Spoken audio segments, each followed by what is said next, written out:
एस्तर 1:9 से आगे, रानी वश्ती ने भी राजा क्षयर्ष के भवन में स्त्रियों की जेवनार की पार्टी की, और 7वें दिन जब राजा का मन दाखमधु में मगन था, मतलब जब नशा चढ़ गया राजा के ऊपर, तब उसने महुमान, बिजता, हरबोना, बिगला, अवगता, जेतेर और करकस नामक 7 खोजों को, जो क्षयर्ष राजा के सम्मुख सेवा टहल किया करते थे, आज्ञा दी कि रानी वश्ती को राजमुकुट धारण किए हुए राजा के सामने ले आओ, जिससे कि देश देश के लोगों और हाकिमों पर उसकी सुंदरता प्रकट हो जाए, क्योंकि वश्ती जो थी वह देखने में सुंदर थी।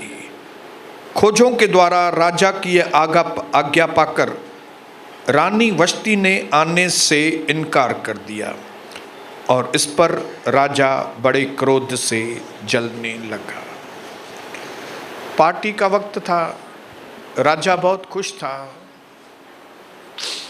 लेडीज पार्टी अलग थी उसके, और पत्नी वश्ती ने अलग से पार्टी की, राजा ने अलग से पार्टी की। राजा बहुत खुश था, दाखमधु पिया, और उसके मन में आया कि दुनिया के बड़े बड़े हाकिम जो है ना, वो मेरी पत्नी को देखे कि मेरी पत्नी कितनी खूबसूरत है। उसने अपने खोजों को, सेवकों को बोला कि मेरी पत्नी को राज मुकुट धारण करके आप इसको लेके आओ इधर, ताकि लोग देखें कि मेरी पत्नी कितनी। लेकिन रानी वश्ती ने आने से इनकार कर दिया।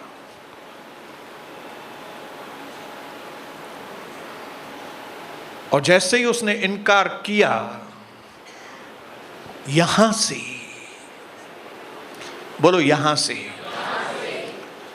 एस्तर के आने का मार्ग खुला। हालेलुया। हमारे आसपास, इर्द गिर्द, परिवार में, पड़ोस में हम देखते रहते हैं, ये चीज़ ऐसे हो गई, ये चीज़ ऐसे हो गई, ये चीज़, और फिर हम वो ऐसे हो गई, वो ऐसे हो गई, इस चीज़ को इतनी अहमियत नहीं देते। लेकिन आपको मालूम नहीं कि जिन चीज़ों को आप अपनी आंखों से देख रहे हैं, कई चीज़ों का स्टॉप होता है तो कई एक नई चीज़ों की शुरुआत होती है। और ये सारी डोरें प्रभु संभालता है। प्रभु क्यों संभालता है? क्योंकि सारी सृष्टि उसी के द्वारा, उसी के लिए और उसी के अंदर बनी है। वो इनविजिबल किंग है। इस दुनिया के कई राजा दिखते हैं, लेकिन वे असली राजा नहीं है इस दुनिया के। इस दुनिया में बहुत सारे राजा दिखते होंगे आपको, मिनिस्टर्स दिखते होंगे, प्राइम मिनिस्टर दिखता होगा, राष्ट्रपति दिखता होगा, दिखते हैं, लेकिन वे दुनिया के ओरिजिनल राजा नहीं है। ओरिजिनल राजा है ना, वो दिखता नहीं है। लेकिन हर एक जो वाक्य आपके आगे पीछे होता है, जो आपके लिए बहुत साधारण है, लेकिन आपको मालूम नहीं, वहां से परमेश्वर के एक बहुत बड़े काम की शुरुआत होती है। अभी यहां पे हमने नामकरण किया शालोम का। अड़ोस पड़ोस वाले समझते होंगे बहन नेहा के घर में उनको बेटा हुआ। उनके लिए एक साधारण इवेंट है ये। इवेंट मतलब, हाँ भाई, उसको हाँ, नेहा को बेटा हुआ है। उसके पति का नाम क्या है? राहुल। पति का नाम राहुल है। अरे आपको भी मालूम है यार, बहुत अच्छी बात।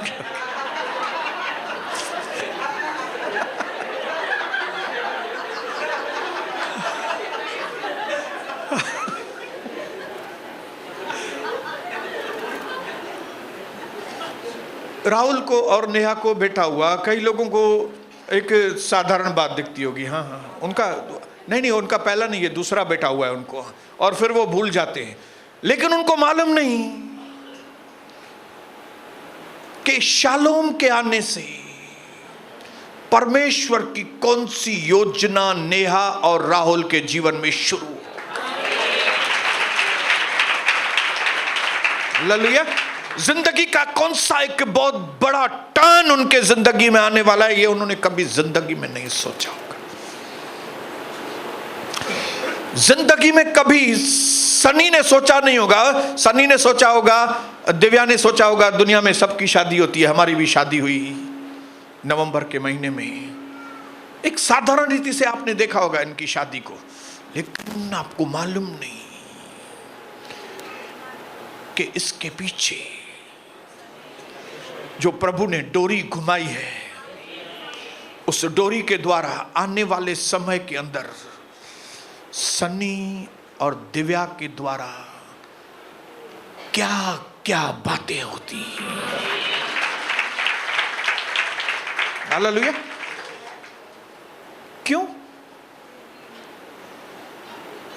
क्यों 2 बातें हमने सीखी उस दिन। कौन सी? एक प्रोविडेंस को जाने दो, अभी मैं प्रोविजन बोलूंगा। मैं प्रोविडेंस क्यों बोलता हूं, प्रोविडेंस क्यों बोलता हूं? क्योंकि उसका इक्वलेंट कोइंसिडेंस, उससे जोड़ने के लिए प्रोविडेंस बोलता हूं, इंग्लिश शब्द जोड़ने के लिए। लेकिन अभी आपको समझ में आ गया कि प्रोविडेंस मतलब परमेश्वर का उपाय और कोइंसिडेंस मतलब संयोग से। अभी आप बोलेंगे संयोग से सन्नी और दिव्या का शादी, संयोग वयोग नहीं है, पीछे किसी ने डोरी चलाई है। क्योंकि आने वाले समय में राजस्थानी लोगों के बीच में, राजस्थानी लोगों को बचाने के लिए प्रभु ने पहले से ही देख लिया था कि ये जाति बहुत तकलीफ में है। जैसे हामान के द्वारा प्रभु ने पहले से ही जान लिया था कि यहूदी लोग बहुत तकलीफ में हैं, आने वाले समय में यहूदी लोग बहुत तकलीफ में आएंगे, उनको मारने की योजना बनाई जाएगी। एक हामान करके दुश्मन खड़ा होगा, वो राजा शयर्श को फुसलाएगा और उसको बोलेगा कि ये यहूदी लोगों को खत्म करो। इसके लिए परमेश्वर ने यहां से एस्तर को तैयार किया। कुछ बात समझ में आ रही है आपको? मैं फिर से समझाना चाहता हूं ताकि ये चीज आपको समझ में आए कि जो भी चीज आपको मिल रही है, जो भी प्राप्ति आपको हो रही है, वो आपके लिए नहीं है, वो परमेश्वर के राज्य के लिए। हालेलुया। बोलो, जो भी चीज मुझे मिल रही है, जो भी चीज मेरे साथ अच्छी हो रही है, वो ऐसे ही नहीं हो रही है, वो कोई कर रहा है ताकि उसका मकसद पूरा हो। इसका मतलब है एस्तर की कहानी, एस्तर की रानी बनने की कहानी नहीं है। एस्तर की कहानी एस्तर की रानी बनने के बारे में नहीं है। हम जब बाइबल पढ़ेंगे तो जिनको मालूम नहीं वो ऐसा पढ़ेंगे कि मालूम एस्तर की कहानी एस्तर की रानी बनने की कहानी है। एस्तर की कहानी एस्तर की रानी बनने की कहानी नहीं है, एस्तर की कहानी यहूदियों को बचाने की कहानी है। हालेलुया, आमीन। मेरी पत्नी ने बोला, हेडा आप इनको अच्छी तरह से समझाना, नहीं तो ये एक का दूसरा मतलब समझेंगे। तो मैं समझ गया कि मेरी पत्नी नहीं बोल रही है, पवित्र आत्मा मुझसे बोल रहा है कि अपने लोगों को तुम सही तरीके से बताना, क्योंकि पर्पस ब्रिंग पैशन। जब आपको मकसद मालूम पड़ेगा क्यों मुझे ये चीज मिली है, तो आपके अंदर पैशन बढ़ जाएगा, हालेलुया, उत्साह बढ़ जाएगा। जिन लोगों के जीवन में पर्पस नहीं है, मतलब मकसद नहीं है, उनके जीवन में पैशन भी नहीं है, जुनून नहीं है, क्योंकि मकसद जुनून को लेकर आता है। हालेलुया। और जब जुनून आता है तो आदमी सब चीजों को रिस्क में लेने के लिए तैयार होता है, अपने आप को खतरे में डाल देता है। एक जुनून से भरा हुआ व्यक्ति, जिनको जुनून नहीं है, आपने ठंडे लोग देखे जिनको कोई जुनून नहीं है, जो अपनी पत्नी को भी यीशु मसीह के बारे में नहीं बता सकते, पत्नी को बताने में भी डरते हैं। क्यों? जुनून नहीं है। अपने बेटे को सही तरीके से बात नहीं कर सकते, क्यों? जुनून नहीं है। लेकिन जिनको जुनून है वो अपने शहर के एमएलए को भी बताएंगे यीशु मसीह ही प्रभु है।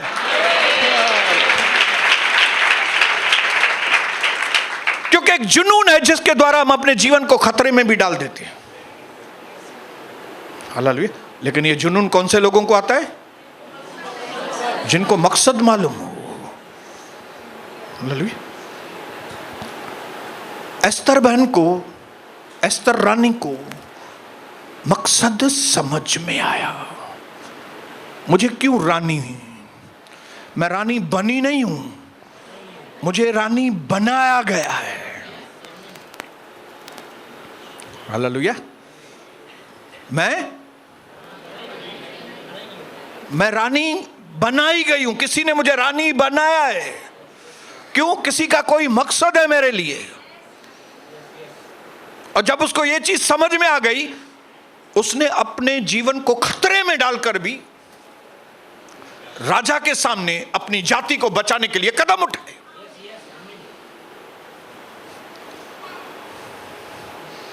Praise the Lord. हालेलुया। बोलिए बोलिए हालेलुया।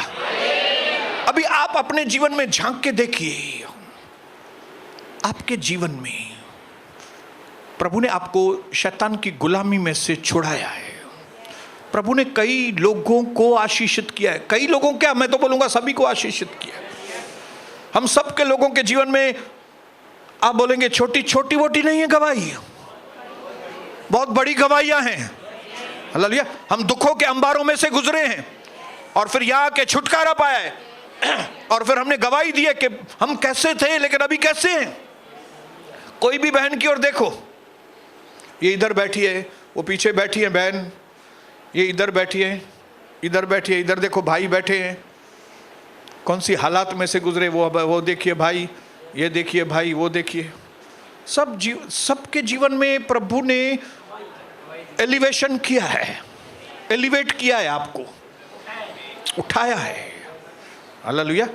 लेकिन कई लोगों को मालूम नहीं कि ये एलिवेशन असाइनमेंट के लिए है। ये जो आपको ऊपर उठाया है प्रभु ने, ये कोई वजह से आपको आपसे कोई काम कराना है, तभी आपको ऊंचा उठाया है।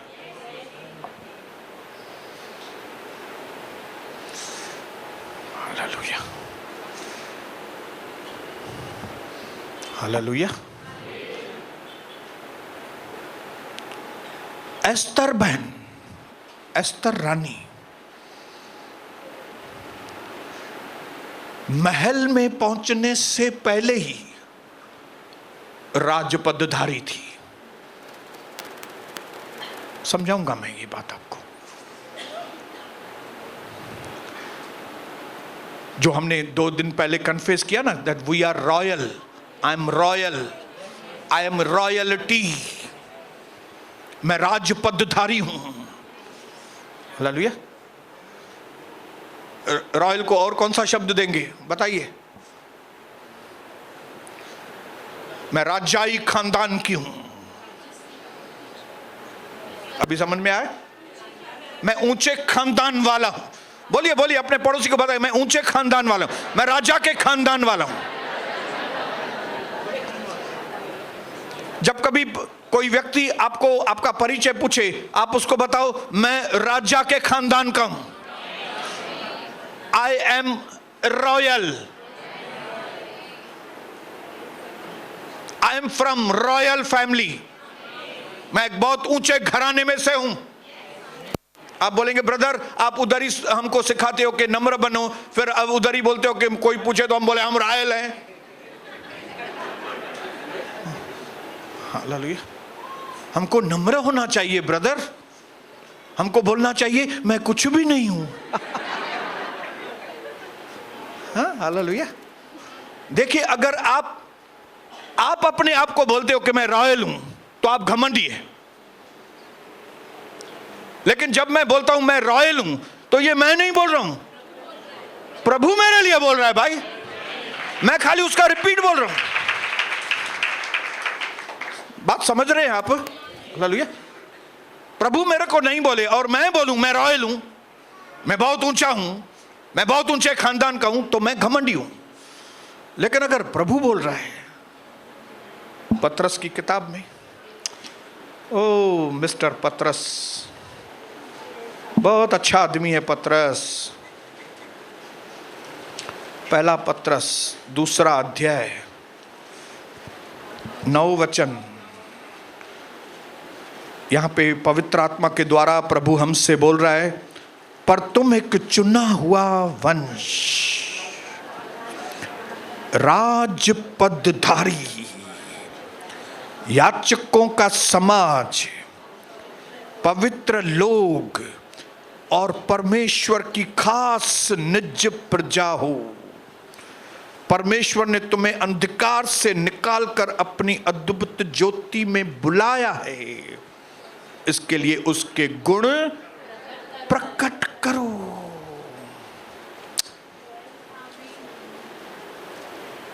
कौन बोल रहा है यहां पे? प्रभु बोल रहा है। वचन में प्रभु हमसे बात करता है, प्रभु आपको बोल रहा है आप रॉयल लोग हो। हालेलुया। मैं पढ़ता हूं ताकि आपको समझ में आए।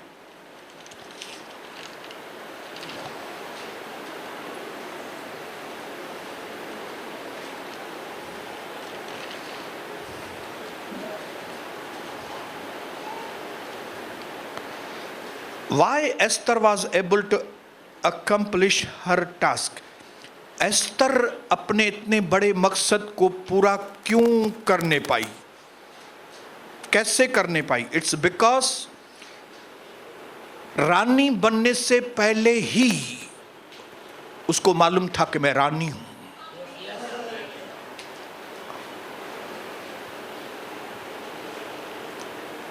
जो व्यक्ति रानी, जो औरत रानी बनने से पहले जिसको मालूम है मैं ऑलरेडी रानी हूं, वो व्यक्ति अपने काम को पूरा कर सकेगा।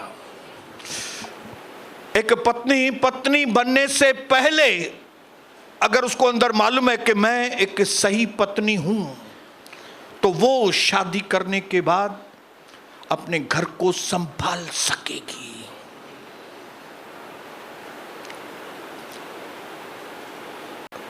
दूल्हा दुल्हन हार पहनाए, सिर्फ वो पत्नी नहीं है। पत्नी मतलब एक गुण है, गुण। जब हम बोलते हैं पत्नी तो ये एक गुण है जो शादी के पहले ही हमारे अंदर होने चाहिए, ताकि जब दूल्हा हमको हार पहनाए तो पहले दिन से हम पत्नी वाले गुण उसको दिखा सके, तब वो मकसद, शादी का जो मकसद है वो पूरा होगा। हालेलुया। जब एस्तर रानियों की कंपटीशन में थी, तब जिस खोजे ने उसको तैयार करना था, लिखा है वो खोजे ने जब एस्तर को देखा, तब वो एस्तर को देख के प्रश्न हुआ।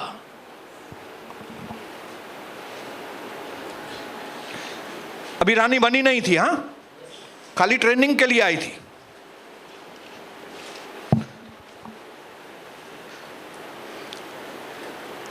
एस्तर 2 अध्याय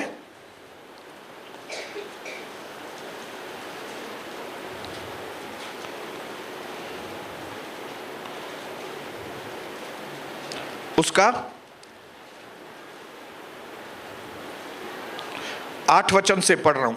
जब राजा की आज्ञा और नियम सुनाए गए और बहुत सी युवती स्त्रियां शूशनगढ़ में हेगे के अधिकार में, हेगे उसका नाम है जो ट्रेनिंग देने वाला व्यक्ति, हेगे के अधिकार में इकट्ठी की गई, तब एस्तर भी राजभवन में स्त्रियों के रखवाले हेगे के अधिकार में सौंपी गई।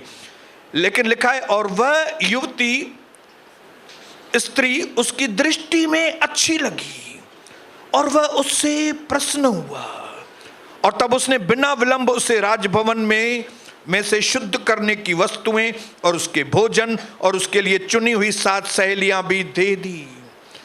ये हेगे जो था, हेगे बहुत सारी औरतों से मिला जो कंपटीशन में आई थी शयर्स की रानी बनने के लिए, लेकिन जब एस्तर मिली उसको, तब लिखा है उसको एस्तर पसंद आई। अब ऐसे ही कोई स्त्री तो पसंद नहीं आएगी, जरूर उस स्त्री ने हेगे के साथ किस तरीके से बातचीत किया, उसकी बॉडी लैंग्वेज कैसी थी, उसका हाव भाव कैसा था, ये देखने के बाद किसी को भी अच्छी लगती है। हाँ या ना बताइए। समझो अभी एस्तर आई होगी और आने के साथ होशियारी बताई होगी हेगे के साथ, तो आपको लगता है हेगे को अच्छी लगेगी? हेगे बोलेगा मेरा नाम है हेगड़े, गेट आउट। हालेलुया। आपने देखा कई हमारी बहनों के बातचीत करने का तरीका कौन सा होता है? ए क्या रे, ए अपने आप को शाना समझता है कि अपने पति को ऐसे बात कर दिया है, क्या रे? हाँ, सिंधिया में चाय रे चाय, राजस्थानी में क्या बोलेंगे? कारे कुठे गए राजस्थानी। अगर आप पति को बोलना है काय रे काय, को क्या आप बोलेंगे?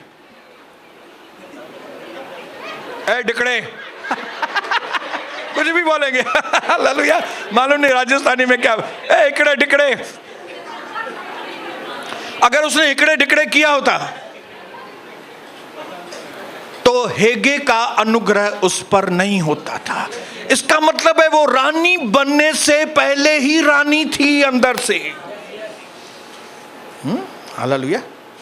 वो रॉयल बनने से पहले ही अंदर रॉयल थी, अंदर रॉयल थी पहले। और जो पहले से ही अंदर रॉयल हैं ना, ये लोग अपने मकसद को पूरा करते हैं।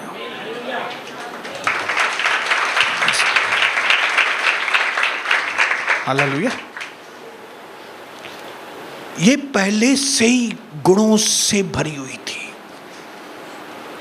अभी मालूम नहीं इसने गुण वो माँ बाप से सीखे होंगे कि अपने कजन में से सीखे होंगे, कहीं से भी सीखे होंगे, लेकिन ये एक आदर्श स्त्री थी एस्तर रानी बनने से पहले। आप इसको बोल सकते हैं, इसको ताज बाद में मिला, लेकिन वो रानी पहले से ही थी। उसको वो रानी का गाउन ड्रेस बाद में मिला, लेकिन वो रानी पहले से ही थी। हालेलुया।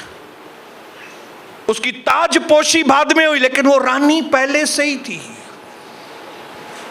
हालेलुया।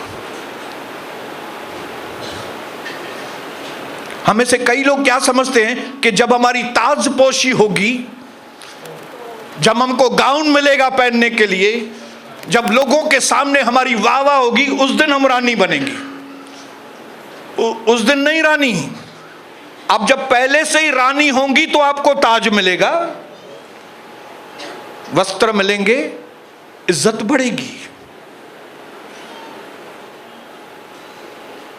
भाई लोग, जैसे रानी वैसे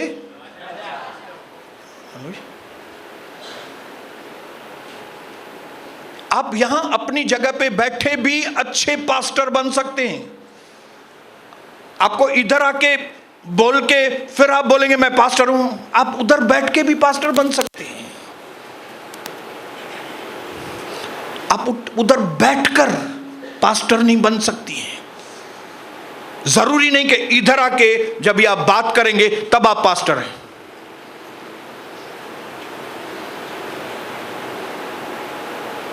एस्तर ने कहा मैं मुकुट के लिए धन्यवाद करती हूं, लेकिन मैं पहले से ही रॉयल हूं। मैं पहले ही रॉयल हूं। मुझे सबने देखा बाद में, लेकिन मैं पहले से ही रानी हूं। मैं राज्य पदधारी, मैं खानदानी औरत हूं। क्यों लोग खानदानी औरत क्यों ढूंढते हैं? लड़की,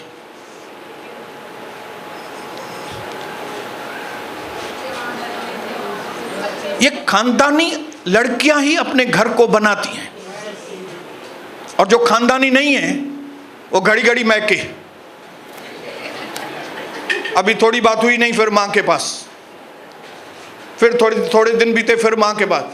ये खानदानी लोग नहीं है, ये खानदानी नहीं है, ये बहनें खानदानी नहीं है जो घड़ी घड़ी मैके, घड़ी घड़ी मैके, घड़ी घड़ी मैके।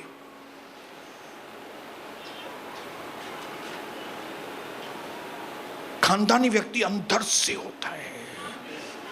खानदानी व्यक्ति को मालूम है मुझे कैसे बात करना है, मुझे कैसा व्यवहार करना है, मुझे कहाँ पे जाना चाहिए, मुझे कहाँ पे नहीं जाना चाहिए, मुझे किसके सामने चुप करके बैठना चाहिए। ये खानदानी औरतें बात ही कुछ अलग है। हालेलुया।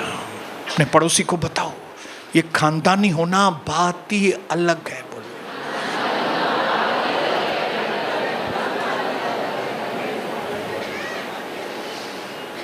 एस्तर को पहले से ही ये अंदर रिवेलेशन था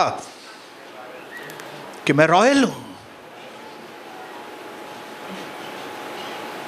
हम विश्वासियों को पहले ही मालूम होना चाहिए कि हम प्रभु के बेटे और बेटियां हैं। कोई हमको जानता है या नहीं जानता, कोई हमारी इज्जत करता है या नहीं करता, मैं तो परमेश्वर का बेटा और बेटी हूं। मैं खानदानी हूं क्योंकि मेरे संबंध राजा के साथ हैं। राजा ने बोला है कि तू मेरा बेटा है, तू राजपदधारी है, तू मेरा खास आदमी है, तू मेरा ये है। अगर वो बोलता है तो इसका मतलब है मैं राजसी हूं, मैं रॉयल हूं। और एस्तर ने पहले ही बता दिया था, खोजे के आ गई, हेगे गई, हेगे ने उसको सलाम कर दिया। हेगे ने पहले ही उसके ऊपर इतना अनुग्रह किया, इससे समझ में आ गया कि वो ही रानी बनेगी।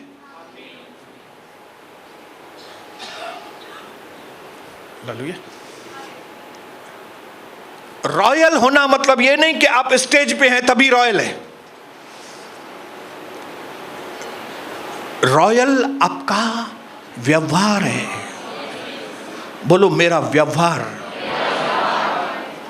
आप कलीसिया में कैसे बात करते हैं वो बताएगा कि आप परमेश्वर के बेटे हैं कि नहीं है।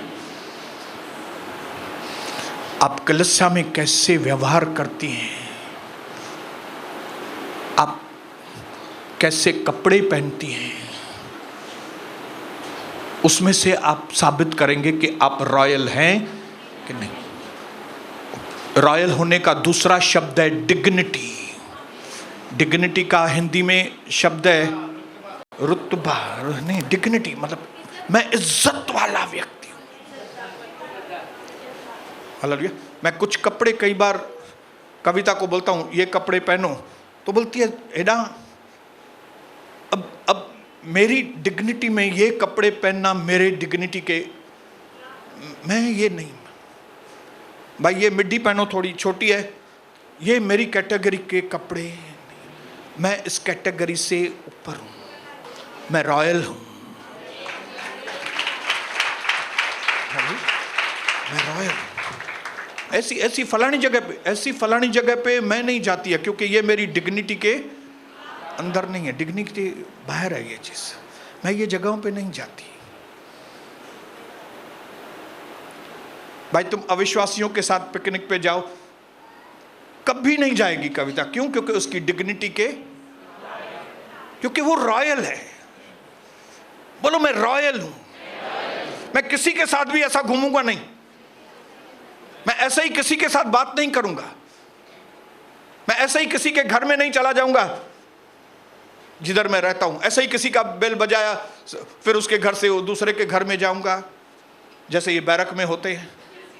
वो कटोरा उसके पास लेके आएगी, वो कटोरा उधर, ये कटोरा लो तुम, ये कटोरा दो, फिर वो कटोरा लो, फिर तुम कटोरा दो, फिर ये भाजी किधर है, ये किधर है, मैं इधर जाके आती है, 2 मिनट में इधर गली में घुस गई, फिर उधर से घूम के फिर इधर आई, फिर उधर से इधर से चली गई। अरे भाई ये किधर गई भाई? मालूम पड़ा 10 मिनट मैका बाजू में, ये उधर से जाके आई है। जैसे उल्लासनगर की लाइट अभी गई फिर अभी आई, फिर गई फिर आई, वैसे ही यहाँ की जो हमारी काफी बहनें हैं, अरे भाई किधर गई? अभी इधर जाके आई, किधर जा? अरे अभी इधर से जा रही थी, अभी उधर से दिखाई, अरे वो किधर से गई? क्यों? क्योंकि रॉयल नहीं है, डिग्निटी वाली नहीं है, सुधरी हुई नहीं है। उनको ये नहीं मालूम कि अभी मैका छोड़ दिया यार, अभी मैं अपने पति की हूं, अपने पति के घर की हूं, अभी ये ऐसा वैसा काम मैं नहीं करेगी। मेरा फोन हमेशा ओपन रहेगा भाई, मेरा पति देखे, कोई भी देखे, मेरे पत्नी देखे। क्यों? क्योंकि मैं रॉयल आदमी है, मैं कोई छुपा छुपी करने वाला व्यक्ति नहीं है।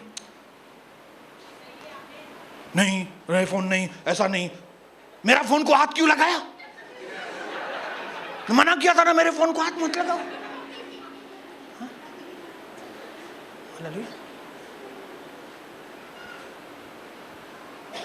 क्यों? क्योंकि उसके अंदर नंबर कुछ ऐसे हैं जो उसको पति को नहीं दिखाने हैं, पत्नी को नहीं दिखाने हैं। नंबर नोट किया होगा राजेश का, लेकिन नाम लिखा होगा राजश्री।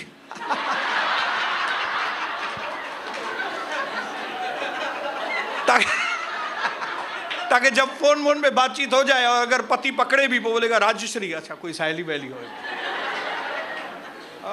क्यों? क्योंकि रॉयल नहीं है। अभी रॉयल का मतलब समझ रहे हैं आप? मैं ये सारी जफाकशी इसके लिए कर रहा हूं ताकि आपको मालूम पड़े कि आप और हम वैसे नहीं है जैसे बाहर के लोग हैं। अभी हमने पढ़ा पतरस की किताब में, तुम पहले अंधकार में थे, लेकिन तुमको प्रभु ने अंधकार में से निकाला है बाहर भाई। हालेलुया। अभी इसी पतरस में ही अगर एक पहला वचन पढ़ेंगे दूसरे का, तो आपको मालूम पड़ेगा कई चीजों के लिए पतरस मना कर रहा है हमको करने के लिए। पढ़ता हूं, थोड़ा सब्र कीजिए, सब्र, धीरज कीजिए, धीरज। 2 अध्याय उसका पहले वचन में लिखा है, इसलिए सब प्रकार का बैर भाव, छल, कपट, डाह और बदनामी को दूर करके नए जन्मे हुए बच्चों के समान निर्मल आत्मिक दूध की लालसा करो, ताकि उसके द्वारा उद्धार पाने के लिए बढ़ते जाओ। कौन सी चीज? बैर भाव, छल कपट, डाह, बदनामी, निंदा। पतरस बोलता है ये बातें दूर करो, क्योंकि ये बातें तुमको सौती नहीं है।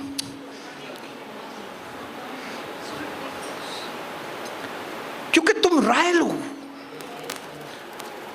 तुम वैसे नहीं हो जैसे तुम वैसे थे, लेकिन राजा ने तुमको निकाल के बाहर किया है उसमें से। इसके लिए किसी को नीचे करके तुम ऊपर नहीं आने वाले, किसी की निंदा करके तुम्हारा नाम ऊंचा नहीं होने वाला है,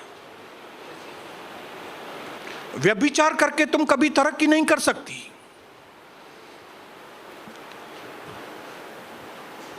चोरी करके, ऊपर नीचे काम करके, बातों को बना के, इधर से उधर बातें, इधर से उधर, न तू हियां गालाए जाए, पास्टर के तू हियां बुधाए जाए, पोवरी मां हियां बुधाई नमास, पोवरी तू हियां बुधाए जाए, पोवरी मां हियां बुधाई नमास। तुम वैसे नहीं हो।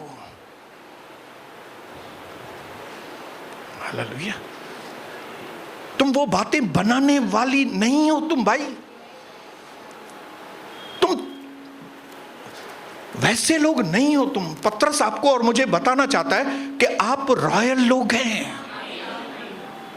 अगर आप रॉयल लोग हैं तो रॉयल लोगों का व्यवहार कैसा होना चाहिए? अभी हमारा यीशु मसीह सबसे ज्यादा रॉयल है, आप उसका व्यवहार देखो ना, उसके रिएक्शंस देखो, जब लोग उसको बोलते थे तू पियक्कड़ है, तू पेटू है, तो वो क्या करता था? बोलिए बोलिए, वो क्या करता था? हाँ, वो भिड़ जाता था क्या? चादो चाय, हाँ चादो चाय मुके माहिया आया, मेरे को तुम ऐसा बात कर रहे हैं? हाँ चाय, हाँ किसी के गिरेबान में हाथ डाला प्रभु ने?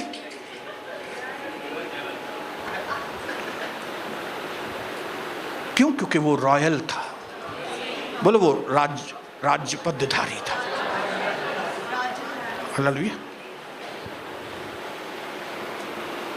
कितना कम बात करता था वो, कितना कम बात किया। अगर हमको बेगुनाह किसी ने मारा होता तो हम कितना चिल्लाते होते, लेकिन इसके हाथों में कीले, पैरों में कीले, सर पे कांटों का ताज, छाती में भाले की नोक, मुंह पे थूका जाना, दाढ़ी नोचना, गंदे शब्द, इतना भारी क्रूस देकर उसको धक्के देकर गोलगोता पहाड़ पर चढ़ा रहे थे। लेकिन सूली पर कितने सेंटेंस बात किए? 7 वचन, 7 बातें। पिता इनको माफ कर, ये लोग जानते नहीं ये क्या कर रहे हैं। फिर अपनी मां को बोला मैं जा रहा हूं, लेकिन तुमको बेटा दे के जा रहा हूं, वो तुम्हारे संभालेगा तुमको। फिर यूहन्ना को बोला कि मां दे के जा रहा हूं तुमको। 7 वचन खाली। ऐं असां हुजूं त असां ये वार पटियूं माण्हुनि। क्यों? क्योंकि हमको मालूम नहीं हम रॉयल हैं। हम वैसे नहीं है भाई, जैसे दुनिया के हम नहीं है वैसे। जब हम कार चलाते, मैं कई बार सनी को बोलता हूं, सनी हम लोग वैसे नहीं है, कार ऐसे चलाओ जैसे एक रॉयल आदमी चलाता है, एक सड़क छाप व्यक्ति जैसे चलाता है वैसा नहीं, रॉयल आदमी ऐसे रॉयल बैठ के ये ना ये हो रही है। अरे यार असा बस में बैठा ही होते हम जैसे बस में बैठे हुए। अरे यार सवाल, आप सोचिए राजा बैठा हो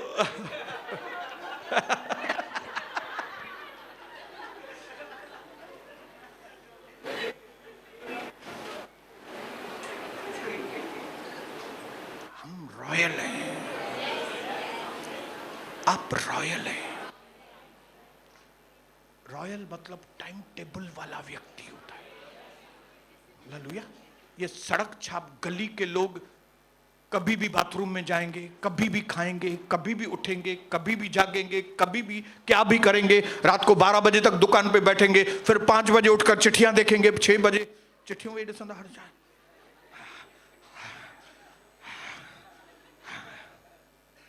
इनको मालूम नहीं, हमको मालूम है। मैं बार बार इस चीज को जोर दे के आपको बोलूंगा कि आप ये चीज भूलो मत कि आप वैसे नहीं हैं, आप अलग हैं। बोलो अपने पड़ोसी को, मैं अलग हूं। बोलो।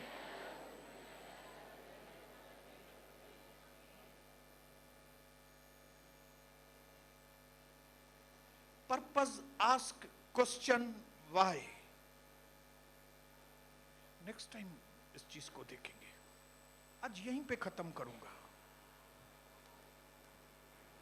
जो भी वाकयात आपके जीवन में हुआ है उसका एक मकसद है, और जिस दिन आप अपने जीवन के हर इवेंट का मकसद जानेंगे और उस मकसद को पूरा करने की कोशिश करेंगे, आप दिन ब दिन उन्नति करते हुए जाएंगे।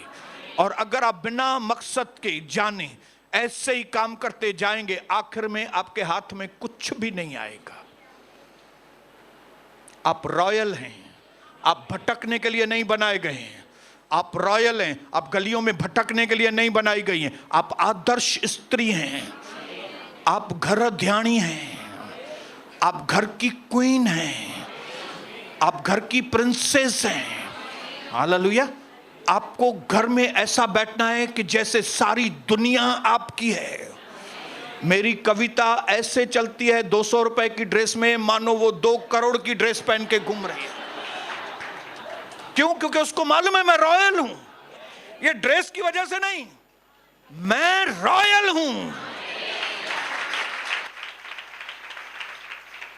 मैं आज की सभा को पूरा करूंगा जब आप 3 बार बोलेंगे कि मैं रॉयल हूं, मैं रॉयल हूं। मैं 1 मिनट, मैं 1 2 3 बोलूंगा, फिर आप बोलना, और फिर ये मीटिंग पूरी हो जाएगी। 1 2 एंड 3।